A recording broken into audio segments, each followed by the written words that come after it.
Easy is not an option. It's hard living. Life is hard. See, it's hard when you are 49 years old, been working on a job for 17 years, and they come in and tell you you're finished and give you 1 week severance pay. And you got to start all over again. It's hard when you're married and raising children and your children are crawling and your husband dies unexpectedly.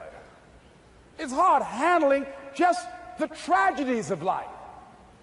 It's hard when you're working on something and you put everything you have in it and it doesn't work out. You lose your money and other people's money.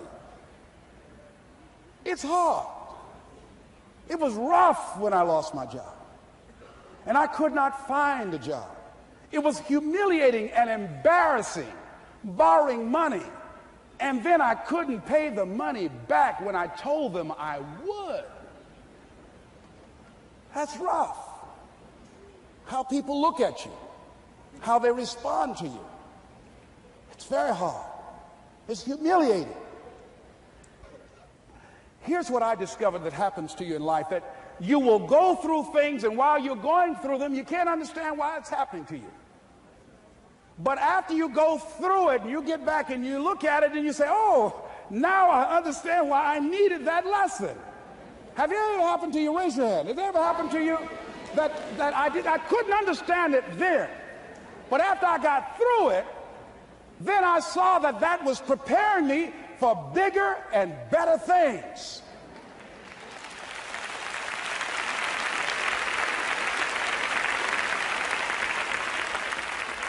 That as you go through the challenges of life and you look at it and embrace whatever comes to you, don't run from it. Step toward it. Don't try and duck it like most people do. See, most people want it easy. See, easy come, easy what? Easy go.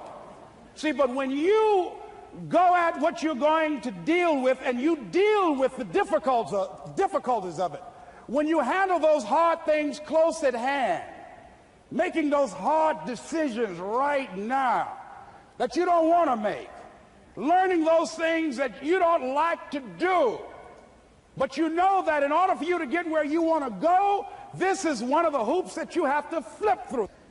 And I'm saying to you, whatever you got to do, do it, because if you don't, life is going to whoop you until you surrender and say, okay, all right, I cooperate, okay, I learned, okay. It had to wear me out a long time. So if it's hard, then do it hard. Now, how do you hang in there during the hard, difficult times? Les, you must have faith. You've got to believe in yourself. You've got to believe in your abilities. You've got to believe in your service, your company, your ideas, unquestionably. You've got to have faith, and that faith gives you patience. That it's not going to happen as quickly as you want it to happen. A lot of things are going to happen that will catch you off guard. And so therefore you've got to deal with and handle it as it comes. And not only that, but that faith and patience drives you into action. You've got to keep moving and keep plugging away. In the Far East, they have something that's called the Chinese bamboo tree. The Chinese bamboo tree takes 5 years to grow. And when they go through a process of growing it, they have to water and fertilize the ground where it is every day. And it doesn't break through the ground until the 5th year. Okay? But once it breaks through the ground, within 5 weeks, it grows 90 feet tall. Now the question is, does it grow 90 feet tall in 5 weeks or 5 years? The answer is obvious. It grows 90 feet tall in 5 years, because at any time had that person stopped watering and nurturing and fertilizing that dream, that bamboo tree would have died in the ground. And I can see people coming out talking to a guy out there watering and fertilizing the ground, that's not showing anything. Hey, what you doing? You've been out here a long time, man. And the conversation in the neighborhood is, you growing a Chinese bamboo tree, is that right? Yeah, that's right. Well, even Ray Charles and Stevie Wonder can see ain't nothing showing. You know that's how people are going to do you? So how long you been working on this? How long have you been working on your dreams? And you have nothing to show. This is all you got to show? People are going to do that to you. And some people, ladies and gentlemen, they stop. Because they don't see instant results. It doesn't happen quickly. They stop. Oh, no. You got to keep on watering your dream. And when it began to happen, they stopped laughing. They said, look. Whoa, look here. Look how, hey, man, you know, I know you could do it. Look here, you got a job here?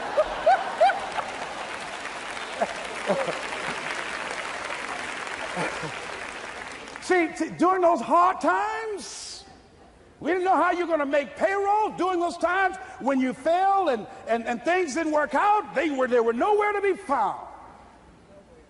But you know what I discovered? When you're working at your dream, somebody said the harder the battle, the sweeter the victory. Oh, it's sweet to you.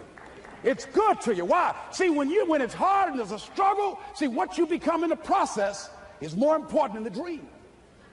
That's far more important. The kind of person you become, the character that you build, the courage that you develop, the faith that you're manifesting.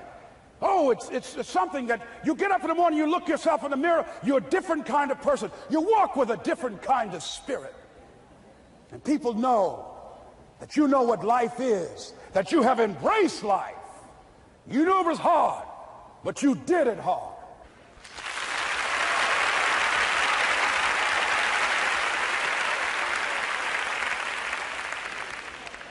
Now that takes us to the next level.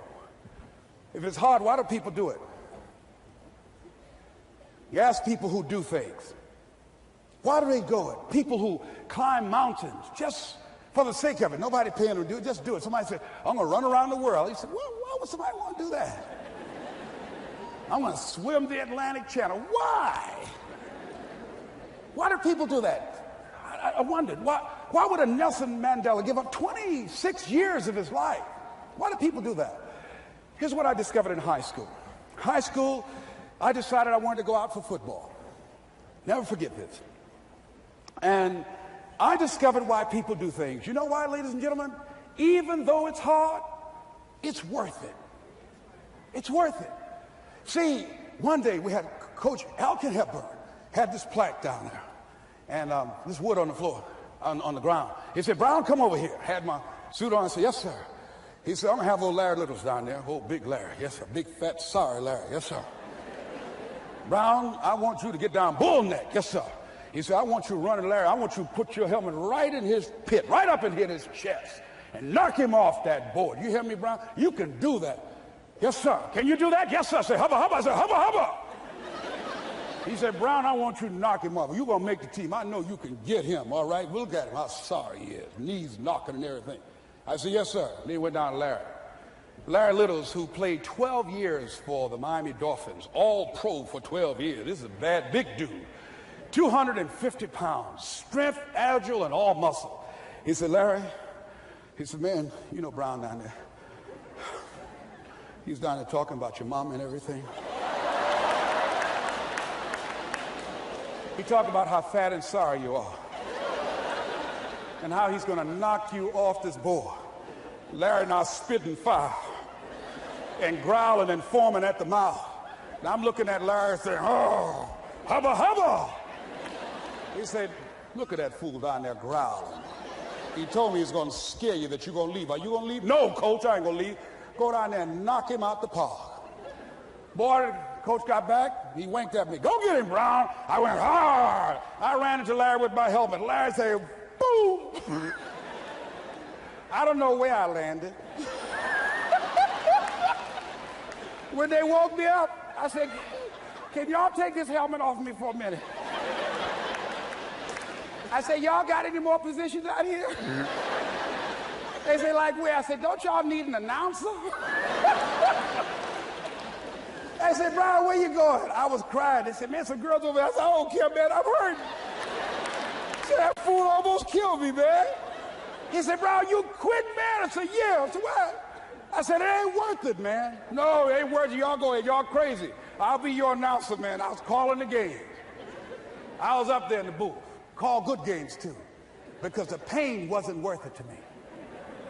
And I'm saying to you, you know why people do what they do?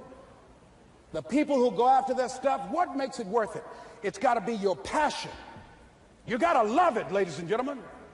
You got to love it. It's got to be what you are supposed to do. You want to sing, and even though they want to invite you to Carnegie Hall, you're going to sing to anybody that listen to you, including singing to yourself. I used to talk to my plants when nobody else would listen to me. You got to write, even if no one published your book, write, because that was given to you to do. You do what it is you're supposed to. You're supposed to build something. You're supposed to create something. I don't know how to do it. Learn. Do whatever is required. Just go out there. It's possible you can get what you want. It's necessary. If you want it, you got to go into action. You got to be willing to experiment. You got to be willing to fail and to succeed. You got to be willing to form and to develop new relationships. It's you. It's on you. You got to make that happen. Nobody's going to bring it to you on a silver platter and say, here's your dream manifested. No, it's hard. Yes, it's hard. It's difficult. Yes, right. And it's worth it.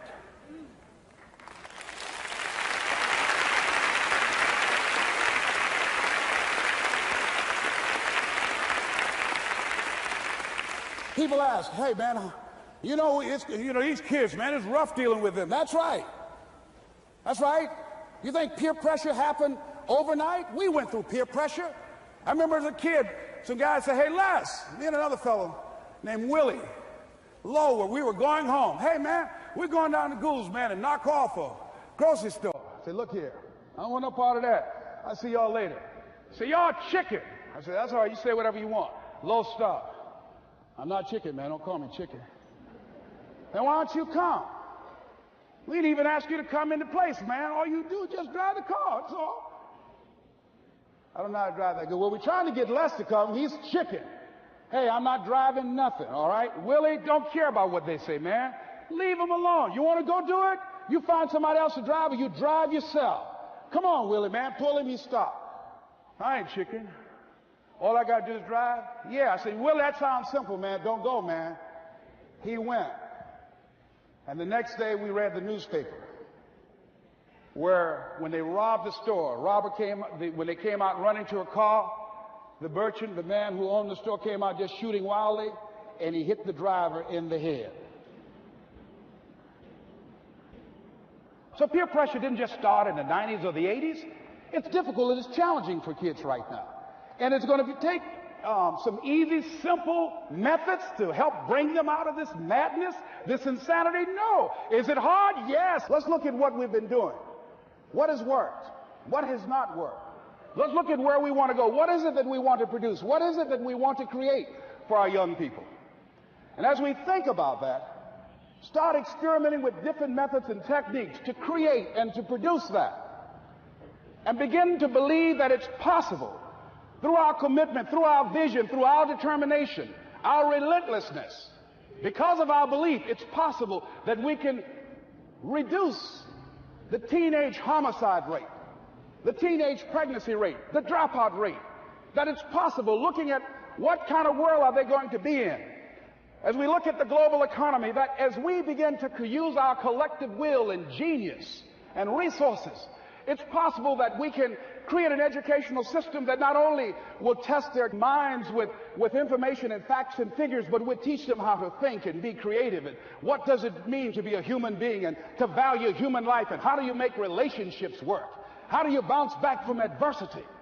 It's possible that we can give them a curriculum that will give their lives a sense of purpose and direction and meaning, and teach them how to begin to know and operate on a higher level of being, where they become assets to our society rather than liabilities. What if we leave here with that kind of consciousness that it's possible, as opposed to saying we have to write this generation off, that it's possible that we were born for such a time as this and that maybe someone here has the idea or the method or some plan of action or an approach that can resolve many of the problems that we're facing with young people today. Whatever we have to do to save our children, it's worth it.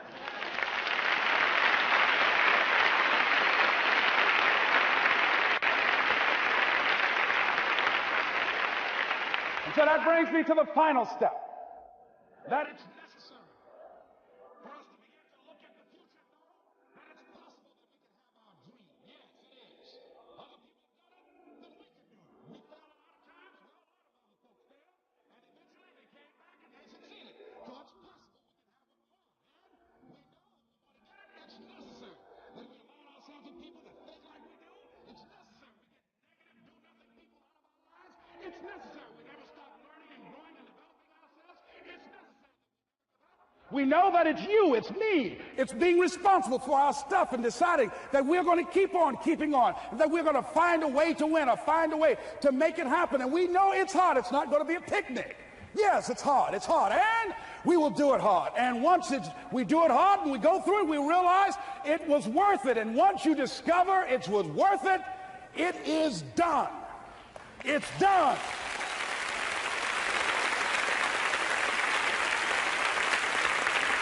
It's done, ladies and gentlemen, before it happens. Well, here's what I'm suggesting to you.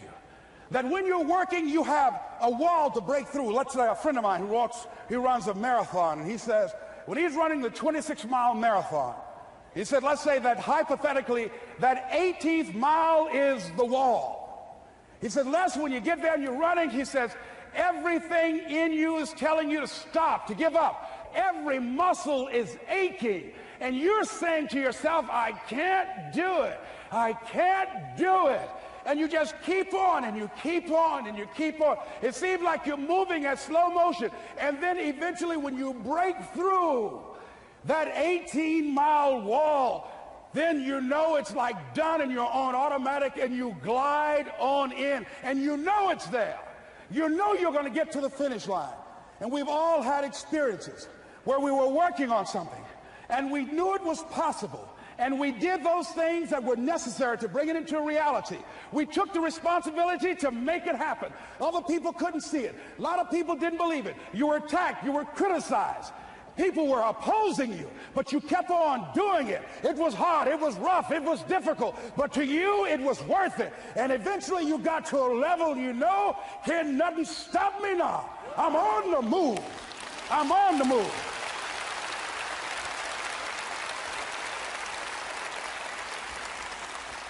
Finally, I'm thinking about a friend of mine who is no longer operating on this dimension. His name is Jack Boland.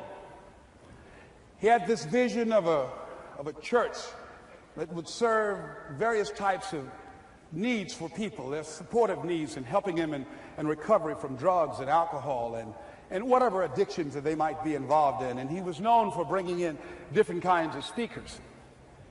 And over a year ago, he was diagnosed as having cancer, and he announced to his congregation that he's going to be taking chemotherapy, and that it was a possibility that the cancer would go in remission, and he was optimistic about that. And sure enough, it did for a year. And one of the things Jack always talked about is that he wanted to have his funeral while he lived. And so he invited a few friends, Wayne Dyer and myself and a few other speakers.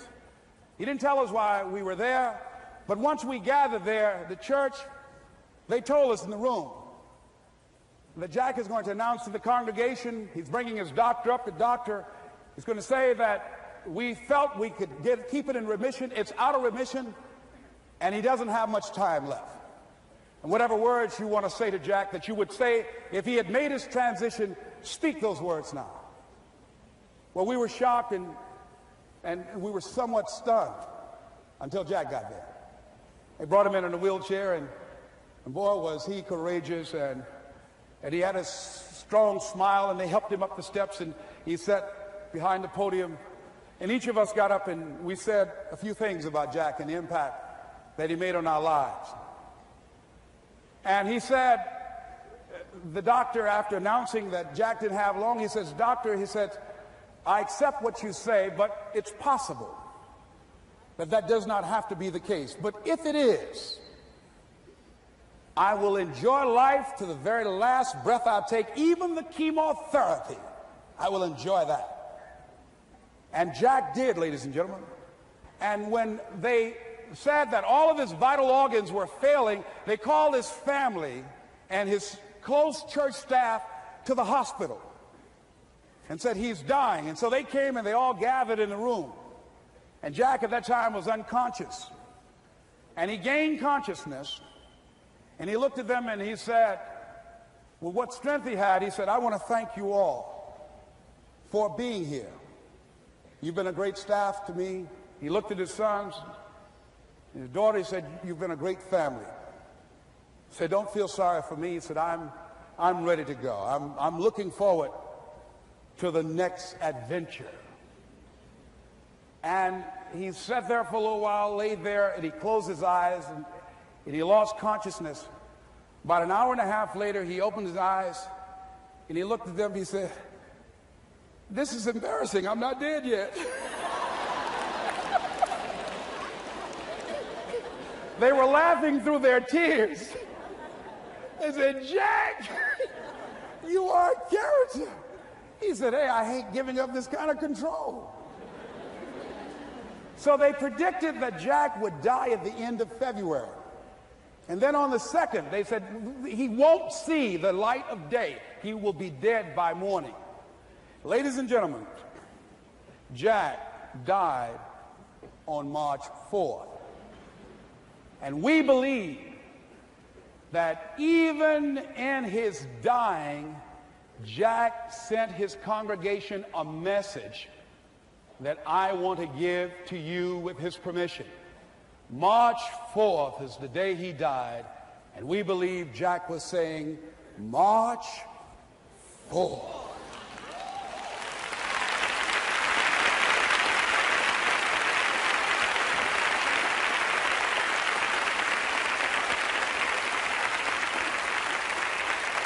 So I say, as you look into the future, while other people are giving up, feeling like victims, feeling powerless, becoming negative, turning on each other rather than to each other, feeling that they can't make it, be ye not conformed to this world, but be ye transformed by the renewing of your mind with the mindset of that it's possible that we can save this generation.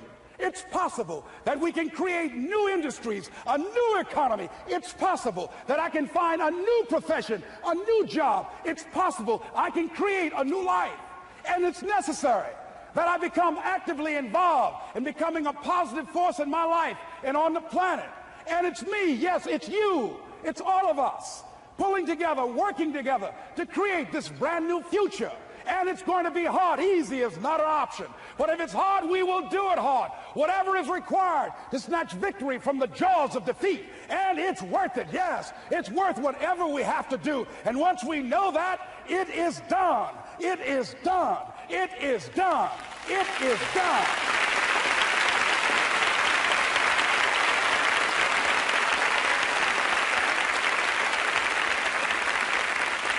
So I say to you, whatever your dreams are, whatever you want to do, in the spirit of Jack, March 4th.